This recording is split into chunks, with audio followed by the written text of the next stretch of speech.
ഒരു വ്യക്തിയുടെ ജീവിതത്തിൽ അദ്ദേഹത്തിൻ്റെ തിരിഞ്ഞുനോട്ടം ഏറ്റവും പ്രധാനമായിട്ടുള്ള ഒരു വസ്തുതയാണ്. എങ്ങനെ വ്യക്തി 60 വർഷം സഞ്ചരിച്ചു. നമ്മൾ ഷഷ്ടിപൂർത്തി സ്മരണകൾ, ഷഷ്ടിപൂർത്തിയുടെ ആഘോഷങ്ങൾ, ഇതെല്ലാം എവിടെയും നമുക്ക് കാണാൻ കഴിയുകയാണ്. അപ്പോൾ എന്നെ സംബന്ധിച്ച് പറയുമ്പോൾ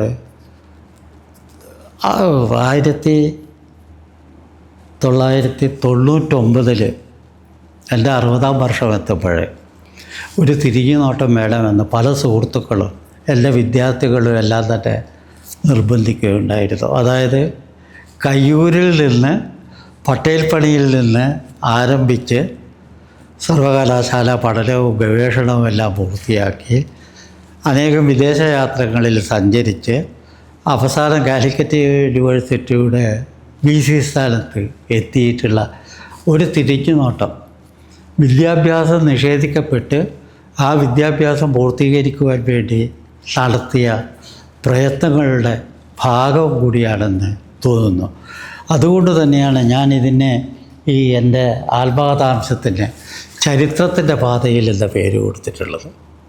ചരിത്രത്തിൻ്റെ പാതയിലുള്ള എൻ്റെ സഞ്ചാരം ഒരുപക്ഷെ പല കേരളീയരെ പോലുള്ളവരുടെ സാമൂഹിക പ്രവർത്തനങ്ങളിൽ ഇതെല്ലാം ഉള്ള ആ പങ്കാളിത്തം ഓർമ്മിച്ചുകൊണ്ട് എഴുതിയ ചെറിയ കുറിപ്പുകളാണ്. കോഴിക്കോട് ഒരു ലോക്കൽ പബ്ലിഷർ അത് പ്രവർത്തിക്കുവാൻ, അത് പ്രസിദ്ധീകരിക്കുവാൻ തയ്യാറായപ്പോൾ അത് ചെയ്തുകൊണ്ട് കാലിക്കറ്റ് സർവകലാശാലയിൽ വിദ്യാർത്ഥികളുടെ മുമ്പാകെ എൻ്റെ 60-ാം വർഷത്തിലെ അനുസ്മരണത്തിൽ പുറത്തിറക്കിയതാണ് ചരിത്രത്തിൻ്റെ പാതയിൽ.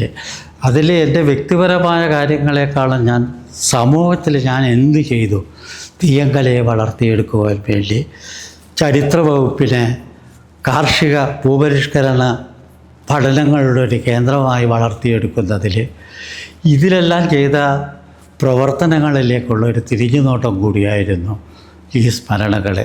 ഇതിൻ്റെ രണ്ടാമത്തെ, പിന്നീട് 2 കൊല്ലം കഴിഞ്ഞപ്പോൾ ഞാൻ വേറൊരു പുസ്തകം പ്രസിദ്ധീകരിച്ചു.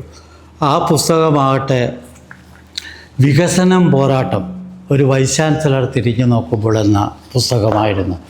അതായത് കാലിക്കറ്റ് യൂണിവേഴ്സിറ്റിയെ 2 നൂറ്റാണ്ടുകളിലായിട്ട് 98 മുതൽ 2002 വരെ അതിനെ നയിച്ചപ്പോൾ എനിക്ക് നേരിടേണ്ടി വന്ന പ്രശ്നങ്ങളും എന്തെല്ലാം വികസന പ്രവർത്തനങ്ങൾ ഞാൻ അവിടെ ഉണ്ടാക്കി. അതുകൊണ്ട് തന്നെയാണ് വികസനം, ഈ വികസനം നടക്കുമ്പോഴെല്ലാം പോരാട്ടത്തിൻ്റെ ഭാഗവും കൂടിയായിരുന്നു എൻ്റെ പ്രവർത്തനങ്ങൾ. കാരണം എനിക്ക് അവിടെയുള്ള യൂണിയൻ പണിമുടക്ക് ഇങ്ങനെ പലതിനോടും ഏറ്റുമുട്ടേണ്ടതായി വന്നിരുന്നു. ഞാൻ VC ആയി ചാർജ് എടുക്കാൻ പോയപ്പോൾ നായനാരെ കണ്ട് അതിൻ്റെ താങ്ക്സ് പറയുവാൻ പോയ അവസരത്തിൽ അദ്ദേഹം പറഞ്ഞത്, ഞാനിവിടെ സമരം ചെയ്തിരിക്കുന്നത് പോലെ അവിടെ സമരം ചെയ്തിരിക്കുക. എനിക്കതൊന്നൊരു തമാശയായിട്ടേ തോന്നുകയുള്ളൂ. പക്ഷേ ഇവിടെ വന്നപ്പോഴാണ് ഹോസ്റ്റൽ സമരം, മറ്റ് സമരങ്ങൾ, ഇതെല്ലാമായിട്ട് നേരിട്ട് മാത്രമേ എനിക്ക് മുന്നോട്ട് പോകാൻ കഴിയുകയുള്ളൂ. അതുകൊണ്ട് തന്നെയാണ് ഞാൻ അതിനെ വികസനം പോരാട്ടം എന്ന് പറഞ്ഞിട്ടുള്ളത്. ഒരു ഗവർണർ ഒരു അവസരം എന്നെ ഫോൺ ചെയ്ത്, ജസ്റ്റിസ് സുഖദേവ് സിംഗ് ഫോൺ ചെയ്ത് പറഞ്ഞത്, they were so cruel to you എന്നാണ്. They were so cruel to you. They എന്നുള്ളത് സമൂഹം. അപ്പോൾ സമൂഹത്തോട് ഞാനൊരു എന്താണ് തെറ്റ് ചെയ്തതെന്ന് എനിക്ക് പറയാൻ കഴിയില്ല. തകർന്നു കിടക്കുന്നൊരു സർവകലാശാലയെ 8 കൊല്ലത്തോളം ഗവേഷണ പഠനം റദ്ദാക്കിയ ഒരു സർവകലാശാലയെ മുന്നോട്ട് നയിക്കുവാനുള്ള എൻ്റെ പോരാട്ടം, അത് കാലിക്കറ്റ് യൂണിവേഴ്സിറ്റിയുടെ ചരിത്രം അറിയുമ്പോൾ ഇങ്ങനെ ഒരു ദശ അതിലുണ്ടായിരുന്നുവെന്ന് എല്ലാവരും അറിയണം. അതിന് അങ്ങനെ എഴുതിയ ഒരു കുറിപ്പുകൾ മാത്രമാണ് വികസനം പോരാട്ടം എന്ന ഗ്രന്ഥം. പിന്നീട് കോവിഡ് ബാധിച്ച് ആ കോവിഡിൻ്റെ അവസരത്തിൽ വീട്ടുതടങ്കലിലെ പോലെ നാം എല്ലാം ജീവിക്കുമ്പോൾ എന്തായിരുന്നു ഞാൻ സർവകലാശാലകളിൽ ചെയ്തത്? എന്തെങ്കിലും പത്രത്തിൽ എഴുതണമെന്നെനിക്ക് തോന്നിയപ്പോൾ മാധ്യമപത്രത്തിലൂടെ എൻ്റെ അന്നത്തെ ചില അനുഭവങ്ങൾ മാത്രം പ്രകടിപ്പിക്കുകയും അതവർ സദയം പ്രസിദ്ധീകരിക്കുകയും ചെയ്തു. ആ കുറിപ്പുകളാണ് പിന്നീട് വന്ന ഈ പുസ്തകം.